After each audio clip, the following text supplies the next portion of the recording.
Welcome everybody to this webinar on the UK-Japan Comprehensive Economic Partnership Agreement, the view from both sides. And really, in a sense, it is a reunion, at least for the two speakers, as we're bringing together the two chief negotiators of the UK-Japan Agreement. My name is Marianne Schneider-Petzinger. I'm a senior research fellow in the US and Americas program here at Chatham House, but also leading on the Chatham House Global Trade Policy Forum. And it's a real pleasure to be partnering on this event with the Japan Embassy here in the UK and also Japan House London. The CEPA is really a milestone agreement. It's been hailed by the UK government as historic, both because it was the first trade deal negotiated by the UK as an independent trading nation, but I think it's also historic in the sense that it was concluded in record time of just 2 or 3 months and in the midst of a pandemic. And I think it's also important to see it in the context of the UK's ambition to join the CPTPP, which is the Comprehensive and Progressive Agreement for Trans-Pacific Partnership, an agreement between 11 countries in the Asia-Pacific, of which Japan is one. And again, at just the beginning of the week, the UK formally announced that it is seeking to join the CPTPP. So really an exciting time, and particularly exciting because the UK's lead negotiator for the CPTPP accession is Graham Zebedee, who's one of the speakers. He was also the chief negotiator for the UK-Japan Free Trade Agreement. And before joining DIT, he was the ambassador to the Democratic Republic of Congo and has a long career in diplomacy and economic issues. We will also hear from Hiroshi Matsuura, who's the Chargé d'Affaires at the Embassy of Japan in the UK. And I'm also very pleased to call him a colleague because he's joined the Asia Pacific program at Chatham House recently as visiting fellow. As you know, he was the chief negotiator for the Japan-UK agreement and has also had a long and distinguished career with the ministry, including in Malaysia and also working on various international economic issues. But before we hear from Hiroshi and Graham, let me also invite Michael Houlihan from Japan House London to provide us with a couple of opening remarks. Michael, over to you, please. Thank you very much, Marianne, and thank you to everyone for joining us at Japan House London online this morning. Japan House is privileged to be hosting another session in this series of online events organised by Chatham House and the Embassy of Japan in the UK. The range of topics has been pretty varied so far, including the challenges of ageing societies, security, and COVID. By way of introduction to those of you who don't know about Japan House, it's located on Kensington High Street in London, and it's arranged across 3 floors. It presents visitors with the opportunity to discover, learn about, and engage with Japan. It offers a range of varied and authentic cultural experiences, such as exhibitions, events, workshops, a library, a shop, travel advice, and gastronomy. And it seeks to build a bridge of deeper understanding and create an enduring legacy of relationships between the UK and Japan. As we see this morning, Japan House is also a forum for the exchange of ideas, new developments, and conversations between the two nations across a wide range of important topics, including business and economics. This is all part of a vigorous online presence that, since March of last year, has seen over 30 Japan House online events, ranging across manga and craft workshops, live sake brewery visits through to 3D virtual exhibition tours. So please, I recommend that you check out our website for events during this lockdown period. Japan House, with its commercial activities and UK-Japan business connections, is itself a sort of intriguing expression of cultural economics, illustrating how trade is a two-way bridge along which culture itself travels. As UK trade now pivots once again towards a focus upon the Pacific, consumer decisions will be increasingly influenced by cultural connectivity, thanks in part to the rapidity of technological change, under which we've seen a transformation in how the public themselves define, curate, consume, and share culture. So gender equality allied to women's economic empowerment, as well as sustainable development goals for the environment and society, are just two examples of how this bilateral agreement addresses shared cultural objectives and values, which increasingly, I think, underpin any successful trading partnership. So I'm really looking forward to this morning's speakers and hearing what they have to say. So back to you, Marianne. Thank you. Thank you so much, really, for setting the scene and emphasizing, again, the role of trade, not just in economic terms, but also cultural terms, and the emphasis on a two-way bridge. So I think that is very much something to keep in mind as we're perhaps also delving into some more technical issues today. But I think, again, also what you've said about the role of digital trade and women economic empowerment is two examples where I think the negotiators for this agreement have really done a superb job, and which also very much links into the broader ambitions that the UK and Japan have, not just for their bilateral trade relationship, but broadly speaking for economic engagement with the rest of the world. But enough from me, Hiroshi, let me turn it over to you now and invite you to share your assessment of why this deal with the UK is so significant. Thank you, Marianne, and thank you for your kind introduction, and good morning to everybody. We are now in the second month of the implementation of the agreement, and I look forward to seeing increasing business activities using this agreement. Graham and I negotiated this agreement for 3 months last year. The agreement is based on Japan-EU agreement, but it was negotiated across the chapters, intended to be the unique tailor-made foundation for the new Japan-UK economic relationship, which will provide a strong basis for broader bilateral relationship as well. And it has become so. It embodies and symbolizes our new departure after Brexit, our new voyage together to the ocean of global trade. My hope is that the business of Japan and the UK use the agreement as a launchpad, not only to reach the market of each other, but rather to reach for the wider world in partnership, utilizing the complementary strength of each other. For example, the strengths in robotics for Japan and the strengths in artificial intelligence for UK, and combine the two together. Let me share with some feedbacks from the Japanese business community about the agreement. They say, the agreement gives us a new perspective under which we no longer look at the UK only as the gateway to the EU market, but rather we can see the strengths of the UK business trade, such as the brain power to generate hitherto unimaginable ideas, the agility to develop industrial concepts using such ideas, and lead them to new technological innovation, which are very attractive for us to form partnership with the UK business for the competitive edge in the global business, they say. So it is good that the combination of this agreement and the new UK-EU agreement together has secured the business continuity for our two countries' businesses in the EU market, but it is even better that the business community has started to look beyond the EU market as well. So I hope that the UK business will look at the agreement and use the agreement in this way too.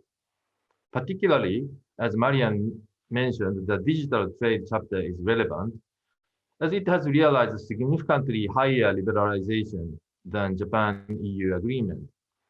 Various restrictive interventions by the governments are articulately forbidden under the agreement. This is meaningful because digital has increasingly become the blood circulatory system for all industries. It looks to the future. It opens the Japan-UK business partnership to reach out to the wider global market. It gives focus to the very innovative strengths of both Japan and the UK, just as I mentioned. And it directly benefits to startups and SMEs in tech field and other fields. In a similar context, I'd like to touch on the UK recent application for the accession procedure of CPTPP, as suggested by Marianne. Japan welcomes this, and as this year's chair of CPTPP Commission, is ready to engage actively in the process. The argument I did with regard to the digital chapter of the Japan-UK EPA can be similarly made here because the level of liberalization of the digital trade under CPTPP is similarly high. While it is not the same, though, it is higher in the Japan-UK somewhere, and it is higher in CPTPP otherwhere, but similarly high. In addition, under CPTPP, high-level commitment is provided in the investment chapter, both in liberalization and protection. There are SME chapter and competitiveness business facilitation chapter that have special provisions to support and facilitate the use of CPTPP by SMEs. So altogether, British accession to CPTPP with full commitment to the bodies of rules by the British government would create a new ecosystem in which UK business, including SMEs, can use the geographically extended plane of the Asia Pacific for designing most efficient plan of investment, optimal supply chain building, and organic networking of commercial outposts and benefiting from them. Needless to say, Japan-UK business partnership would enjoy the same benefit jointly once UK accedes to CPTPP. Well, let me stop here and hand over to Graham by now.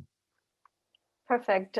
Graham, that I think really set you up. If there's anything you would like to add on what's in the agreement or what's not in the agreement, that'd be really appreciated. And perhaps I can also invite you to say something about the process of negotiation, particularly again, as it's unprecedented in the midst of a pandemic. To some extent, it is taking, as you mentioned already, the EU-Japan Economic Partnership Agreement as a starting point and extending beyond that. But again, any lessons learned would be great to hear from you.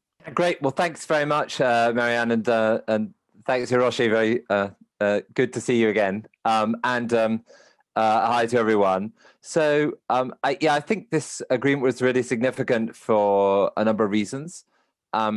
As was mentioned, it was the first agreement in which we were not simply replicating the effects of EU trade agreements, which is, although that's a lot more complicated than it sounds, it nevertheless is not quite as time consuming and involved a process as negotiating a new agreement where you're looking to depart. It's no accident that that first agreement was with Japan, with whom the UK already has a very strong relationship, not just in the field of economics and trade, but much more broadly as well. So that I feel that really enshrined the agreement, the relationship that we have in a treaty that's very fitting, I think. And also, as you said, the opportunity that we had, even though the timing was quite compressed, I think we really seized to go further on rules of origin, for example, where there's greater flexibility, not just to accumulate with EU content, where that's useful for the UK as we do now, but also more broadly, and to have origin rules which enable us to get inputs where required from other parts of the world too. The digital and data chapters have been well mentioned. Those are areas where EU trade agreements are relatively less advanced, and so it was good to be able to take advantage of the fact that the UK is not constrained in the same way. Also on intellectual property, we've made a number of advances in this agreement on access to justice in relation to IP, on designs, on enforcement, on public awareness, which is very good.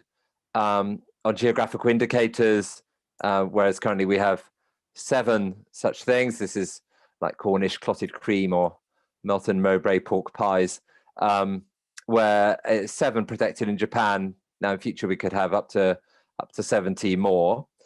On financial services, there'll be some immediate improvements in terms of the streamlining the process for financial services operators to get a license to provide such services, but also, I think really importantly, having a dialogue bilaterally between the Treasury and the financial services regulators in the UK and the Japanese counterparts, which evidently before, in terms of a trade agreement, was mainly through the European Commission. And you mentioned women's economic empowerment and anti-corruption. Again, new additional elements in this agreement, reflecting to some extent what there is in CPTPP. And perhaps finally, it's a bit more flexibility in terms of the movement of skilled business people, where there's a very healthy sort of movement of such people in both directions to the benefit of both economies. In terms of the process of it as opposed to the substance, then, I mean, it was a lot of new experiences for the UK. So on negotiation, it was a very unusual trade negotiation. Normally, these things have a round, like a week or perhaps 2 weeks of very intensive activity once every 2 months or so. And then a period between those times where activity is much less intense. And in this, it was very different. It was continual negotiations. This spare room that you see behind you is very well known to Hiroshi and his colleagues because we saw it more or less every day for a number of months. And indeed, some of my children were quite frequent visitors to the negotiations too. So it was very unusual, and I think we learned a lot about, maybe you don't need to do it in the way that we'd always the trade negotiations had always been done. I'm not, when the pandemic lifts, the effects of it are gone, which we hope to be soon. I'm not saying it will be exactly like it was during last year, but I think we learned that maybe you don't have to fly an enormous team to another capital for several weeks. Maybe you can do more of it virtually, particularly if you built the relationships first. And I was lucky that I was able, before the pandemic really hit, to go to Japan with 2 colleagues and meet Hiroshi and some of his colleagues in February. And that was, I think, really important that you establish that personal bond and trust, because chief negotiators are defending and promoting their country's national interests.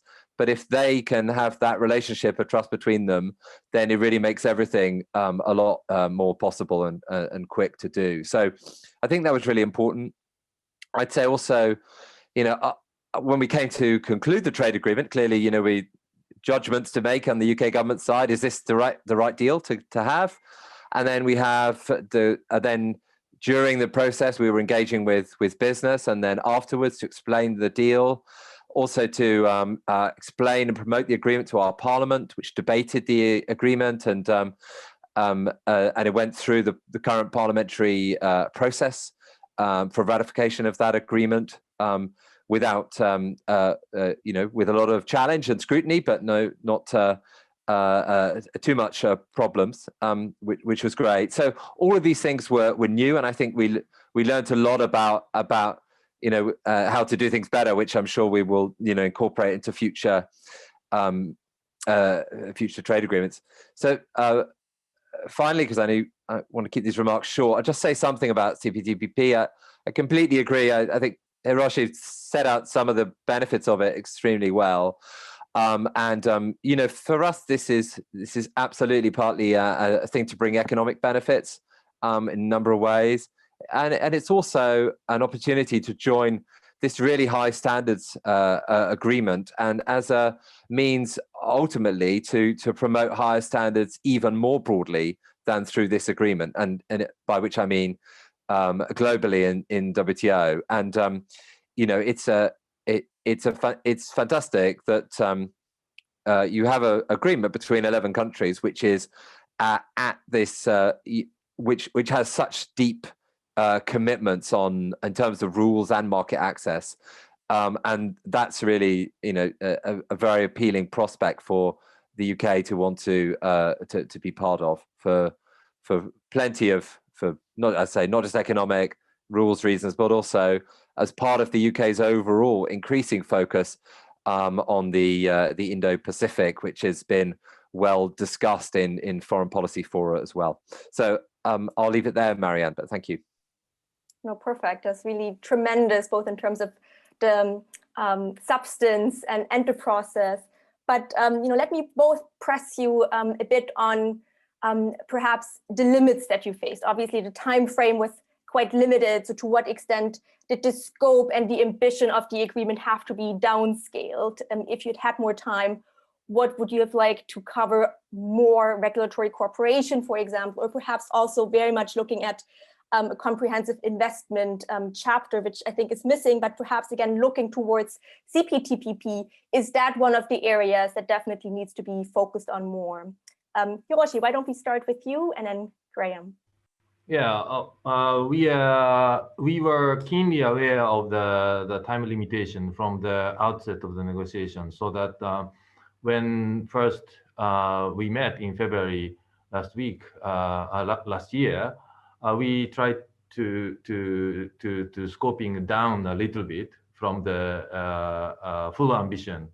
So it's difficult to answer to the hypothetical questions, but what I learned through the negotiation process is that if we had more time to negotiate, we could go even further in the digital chapter. And also, as you mentioned, that we may be a little bit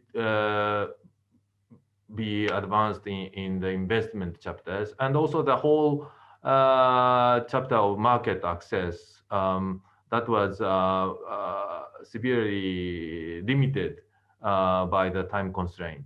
So yeah, that's the three areas which comes to my mind. Graham. No, I agree that we were constrained in that way. Sometimes those tight time constraints can be helpful. If you have it completely open-ended, when do you stop? And also I'd say that it's not nothing's final on these things. These trade agreements keep evolving. There's quite a lot of stuff that you can do without actually re-ratifying an agreement that you can evolve through the committees that are given the power to do that. So it's quite a lot of scope there, and I would say something on, say, just on financial services is a good example of that. Where that regulator to regulator interaction, I think, could be really fruitful. I mean, that financial services is such a significant and not often spoken about element of UK trade, including particularly with Japan. I think we have about £4 billion worth of financial services exports to Japan every year. So that's really important. I would say generally we were constrained on anything which would require in the UK system primary legislation, because it's just normally just not enough time to get such things through. And so yeah, that was. And and Japan were similarly constrained. You can't get things incredibly quickly through either of our parliaments in that kind of time frame. So yeah, there were undoubtedly things that I would like to come back to at some point. Fantastic. We've already gotten a number of questions via the Q&A function. Again, encourage everybody to submit their own questions there. But let's start with the question raised by James Tudor-White that focus on CPTPP. Again, the United Kingdom already has free trade agreements with 7 states in the CPTPP and is working through trade deals with 2 more countries. Do you believe that there will be any obstacles raised by any of the states to hinder the UK prospects of joining the CPTPP? And perhaps I can add a question to that is more about the interactions, again, of the existing UK-Japan agreement and CPTPP, and again, also those other agreements, for example, with Canada, with Mexico. Any thoughts on that, Graham? How do you kind of untangle that? Yeah, certainly. So just to answer the speaker's the question, then will there be obstacles to joining? Well, I think that interaction with bilaterals, I wouldn't call it an obstacle, but I call it added element.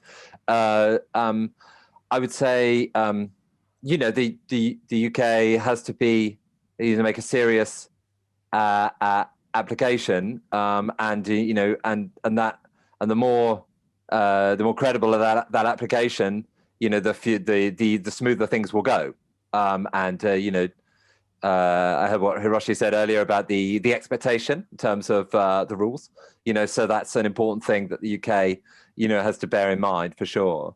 So I don't think obstacles in terms of there's no country which is opposed to this in principle. But of course, they want to see the deal. They want to see what the offer is from the UK, and it's a trade negotiation ultimately. So, no one expects any country to, write a blank check up front, and everyone understands that. So, in terms of the interaction, then yes, with Australia and New Zealand, you said negotiations are ongoing. Both of those countries have said that that they'll be more enthusiastic. They'll be, even more enthusiastic about the UK joining CPTPP, with a good bilateral underway or agreed.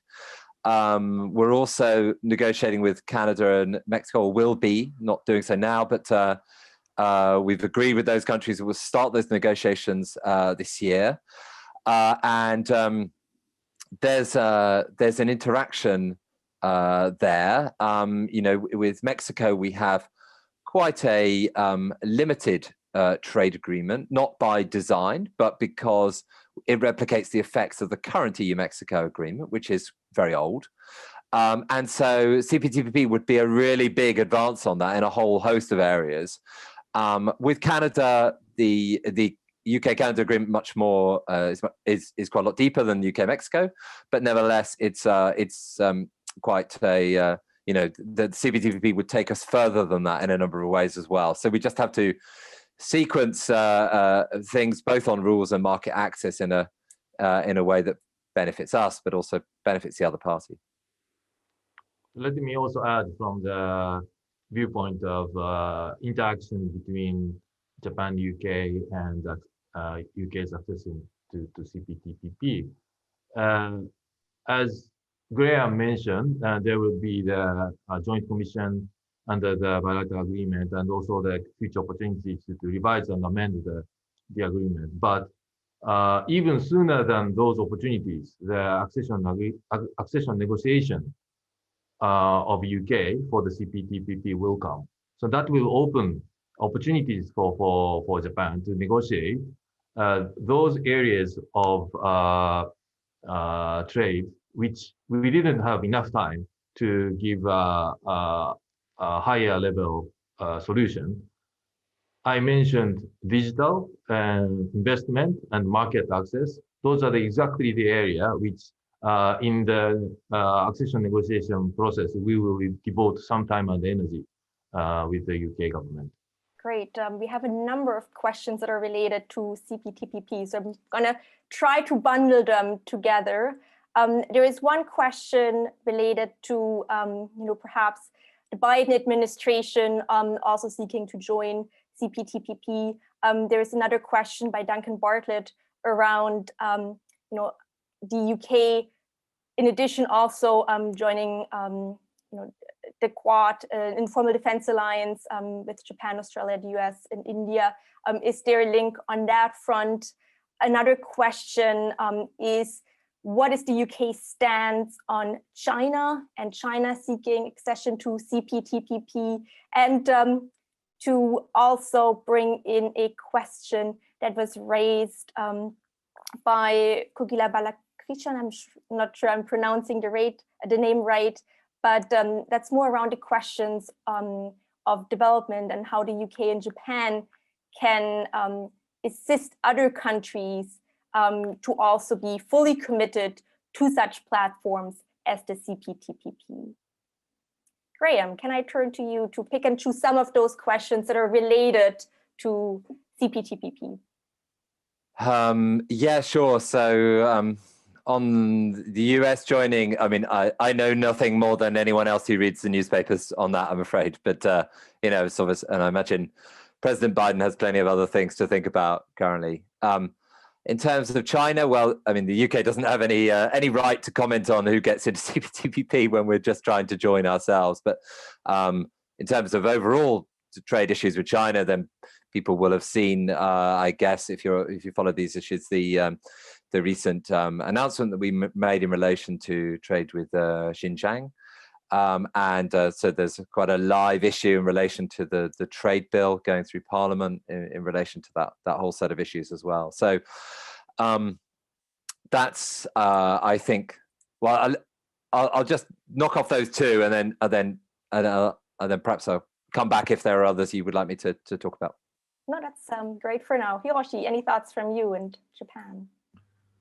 Yeah, of course, it is not secret from the beginning that Japan and the whole membership of CPTPP, for that matter, keeps the door open for US comeback to TPP at any moment, and we continue to do so.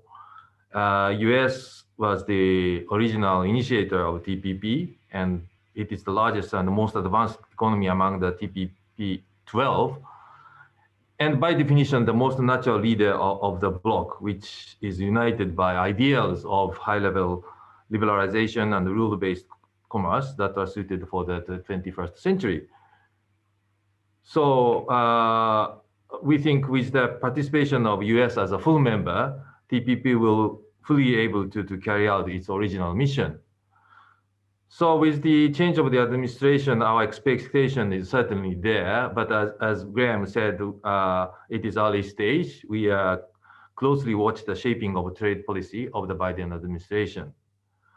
But if the progress of the process of the UK accession to CPTPP gives any favorable impact over the thinking of Biden administration, that would be hugely welcome. And it will be welcomed by Japan, but the rest of the membership of the CPTPP too. And which relates to the last question which you raised, how we'll be able to assist other countries. If the UK accession realizes, which will change the nature of the CPTPP, because it will transcend the boundary of Asia Pacific, and it will have a more global nature, the framework itself, then that will encourage many more countries, the potential applicants to the CPTPP, who shares the same commitment to high-level liberalization of trade and to rule-based commerce that are suited for this century. So that is certainly a significant thing which UK can do, and together with the rest of the CPTPP members.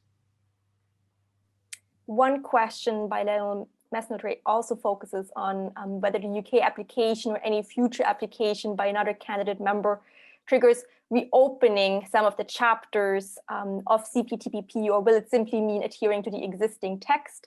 And can the CPTPP Commission define the scope of the negotiations to take place now that the UK has applied? Graham. I don't believe that it opens the text. So it's the text is the text. So it doesn't it doesn't reopen it in that sense. So there's there's not much more I can say on that, I think. Hiroshi, is there anything that you would like to add, or? Basically that's the same. The text is text, and it's the accession negotiation, not the process to open the text. The main part is the market access negotiations, which will start after the accession application was agreed by the whole membership of the CPTPP. Great. I mean, we've kind of looked into the future already with regards to CPTPP, but in the more near term, I mean, it is up now to the implementation of the UK-Japan agreement. So perhaps we can focus a bit more on the bilateral aspects of that. And Paul Diamond has a question about the provisions in the agreement for SMEs, Article 20.2 in particular. What structures are in place to assist SMEs in practice? And what is the role of the British Markets Council in Tokyo under Chairman Asada and supported by MIPRO and JETRO? Perhaps, Hiroshi, that's a question that you can answer. Well, the concrete process and organization will be set up from now. But certainly what we are intending by having these provisions is to solicit the views and the requests from the SMEs themselves, the real voice on the ground, and to make it, to make use of it for the improvement of the access of the SMEs to the various benefits of the agreement, and to discuss them at the Joint Commission. So the process and the organization will be set up for that purpose. Graham, did you want to come in on that as well? Not much more to say other than facilitating trade for SMEs was a really important part of this agreement. There's a slightly strengthened SME chapter. Both parties will have a website which will be, aimed at just making sure that the rules are and how to take advantage of the openings in the agreement are really clearly set out for SMEs who, as we all know, are much less able and much less able to navigate complex bureaucratic requirements on either side, and therefore, one has to do even more to ensure that they are helped through that, and that's very much what we intend to do. Marianne, may I just add one thing? Yes, definitely. In the previous intervention, Graham mentioned about the improvement in the movement of people section.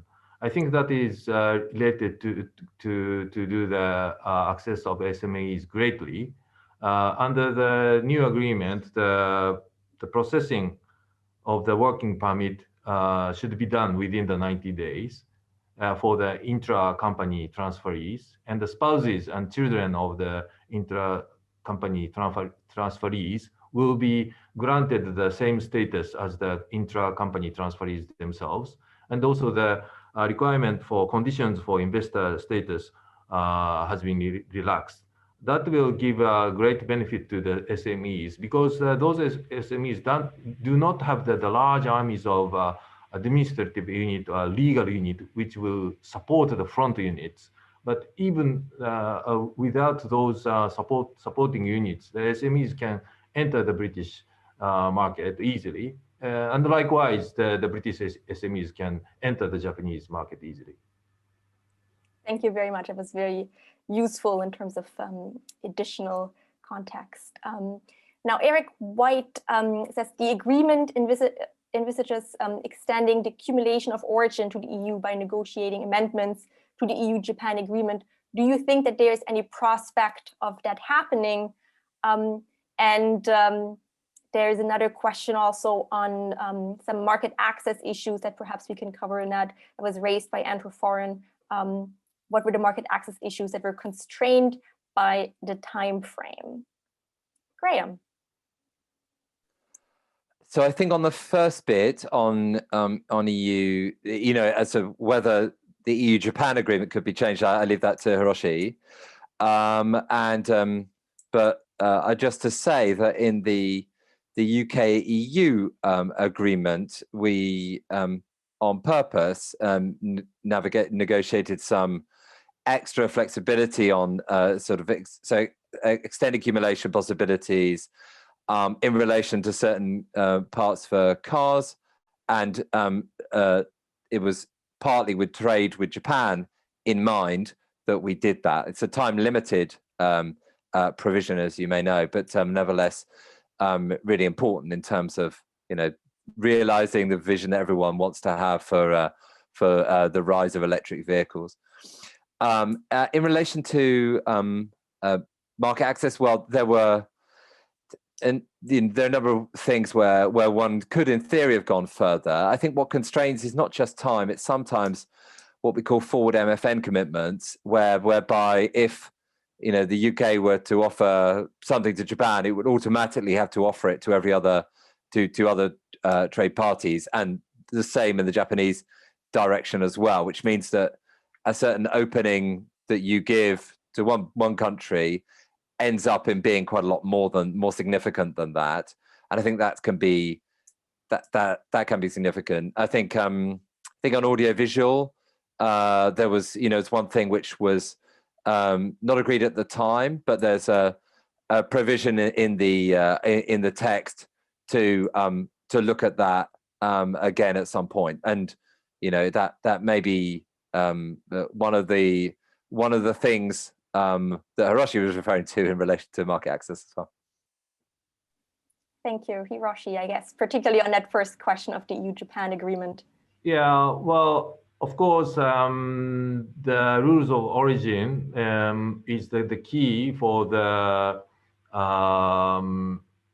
free movement of complex industrial goods, because nowadays the parts and the materials are assembled from various parts of the world.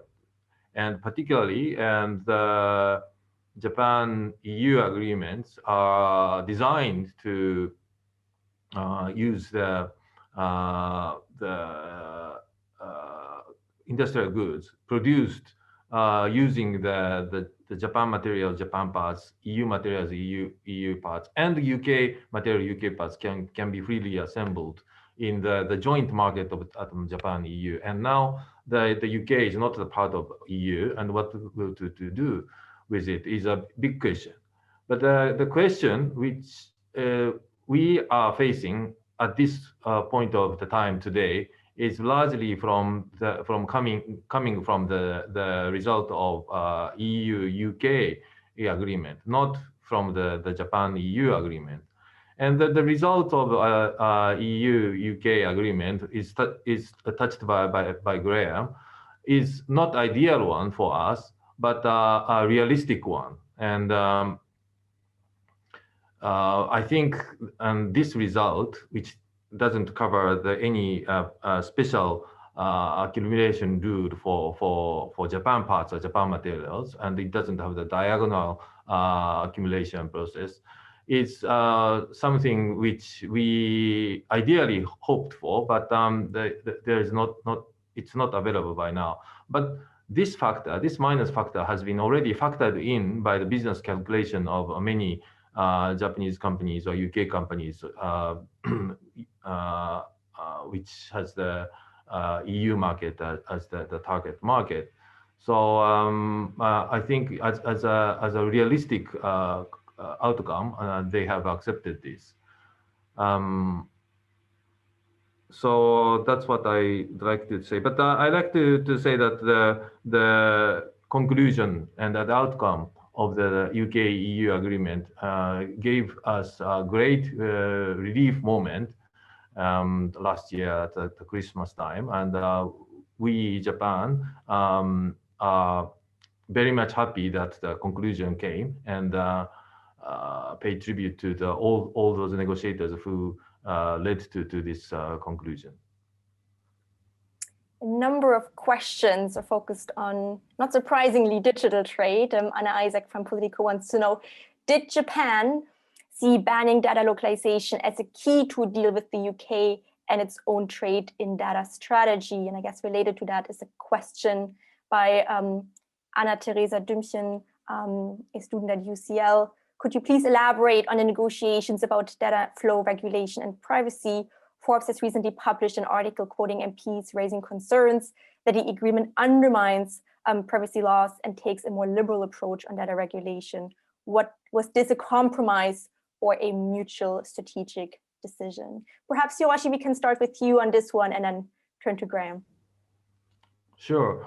As I mentioned in the initial remark, the digital is the blood circulatory system for all industries, not limited to a particular IT sector or tech sector, but it will facilitate the activities of all sectors.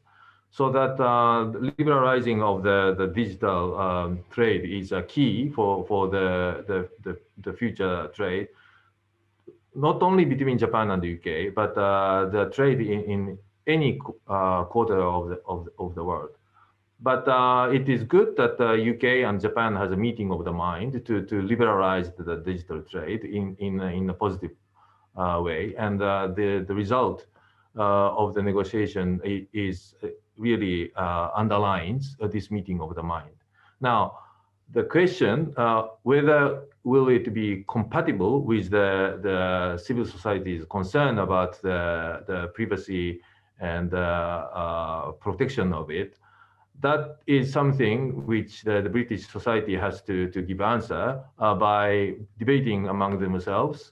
And of course, on the side of Japan, we have to do it ourselves. But the present provisions of the Japan-UK agreement will not go to run counter of the general consensus of the both societies so far.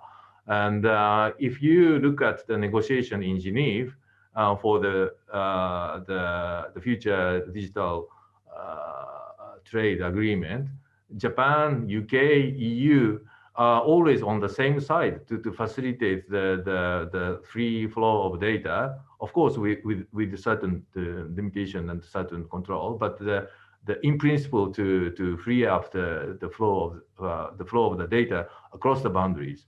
So that, of course, the society has to debate among themselves, but the present provision is giving no harm to the future.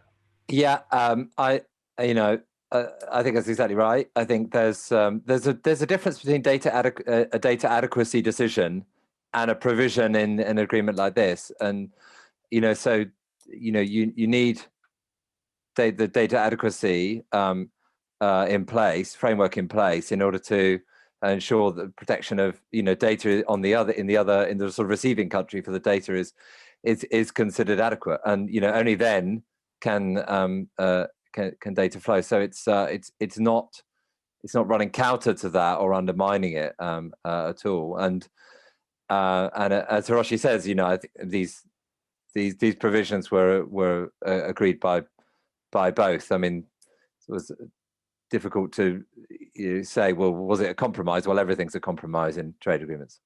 Excellent. One of the questions asked, what's the biggest good or service in terms of value covered by the UK-Japan FTA? And I think that kind of raises the question of, what sectors in particular, perhaps, were the most benefiters of the agreement.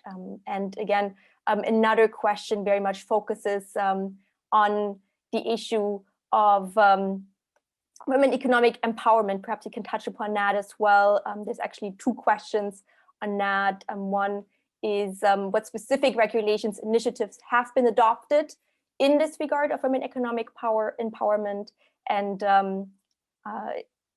what, particularly under Chapter 21 of the agreement, is there in place to achieve more on women economic empowerment as the UK and Japan go forward. So I guess two parts of the question, the sectors and then women economic empowerment as a big theme. Hiroshi, please.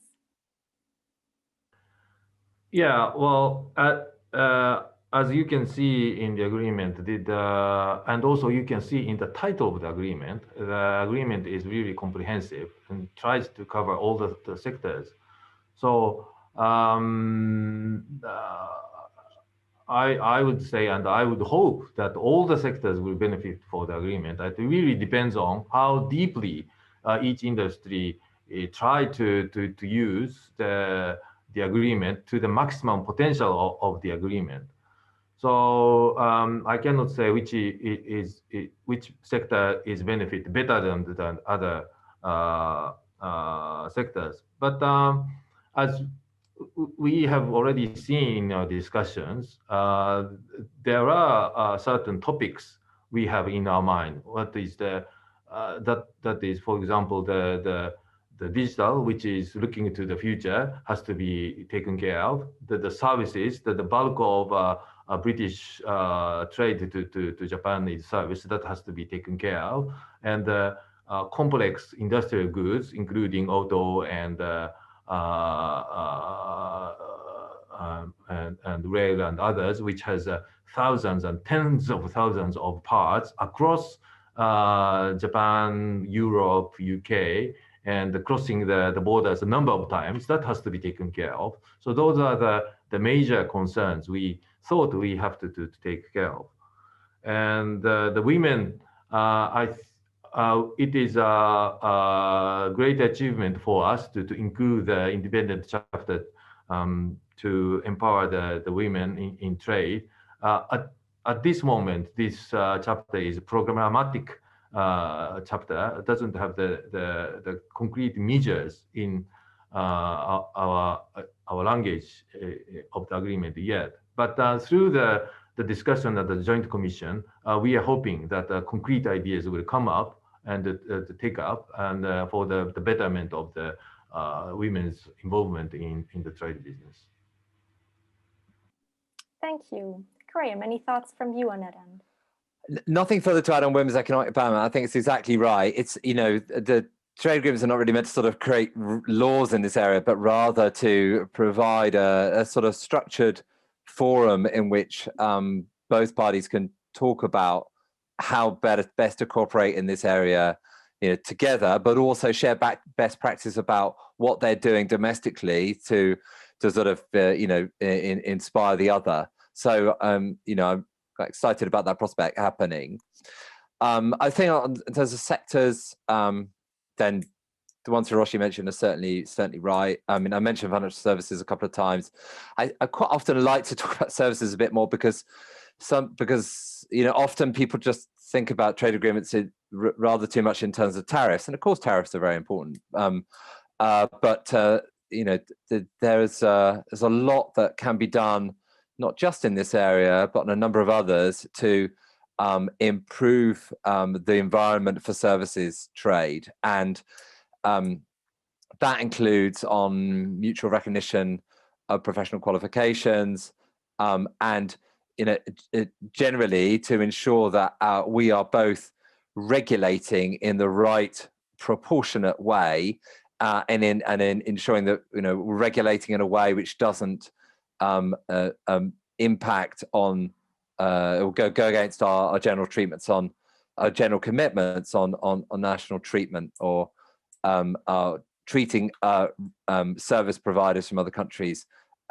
differently to our own. So I think that's where a lot of opportunity is in this area on a range of services sectors. Great. I mean, your last points really tie in to some other questions that we've received.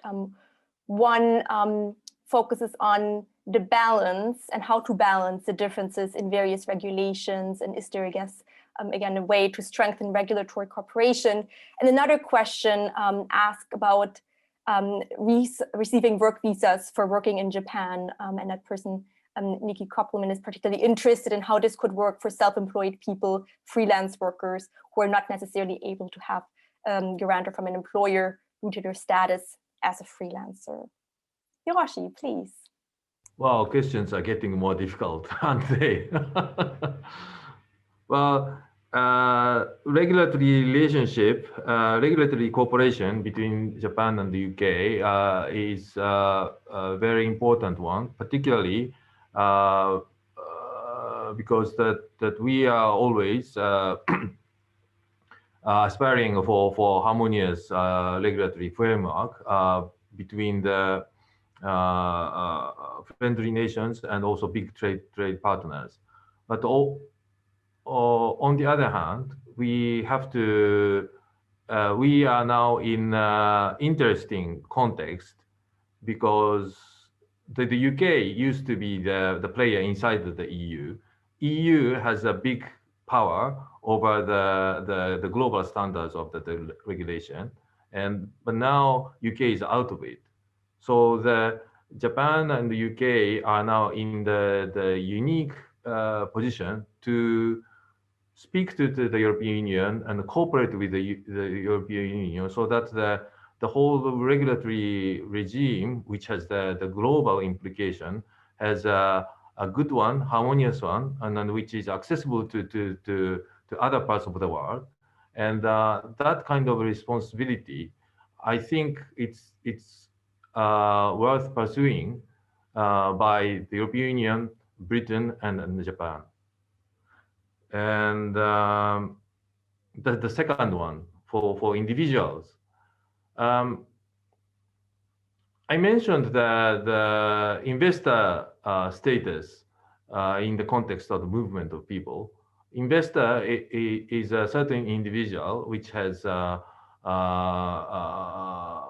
bank account and funds in that account and do business individually. And that status can be used by individual. And there are other status granted to individual which go back and forth across the boundaries. So that status is certainly useful. And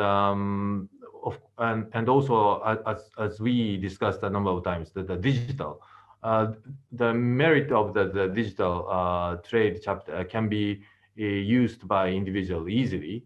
And so those are the kind of things individuals can give focus to.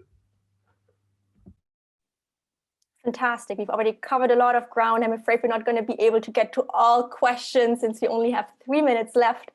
But I did want to finish the discussion kind of using the bilateral deal and as a launching pad for, the broader context, particularly, again, of the rules-based international order of which the UK and Japan are both strong defenders. There is a strong interest, again, to reform the World Trade Organization, an ongoing effort, again, to also tackle questions around Chinese practices when it comes to industrial subsidies, for example. So to what extent can these bilateral negotiations that you've had be used as a platform to tackle some of those larger structural challenges?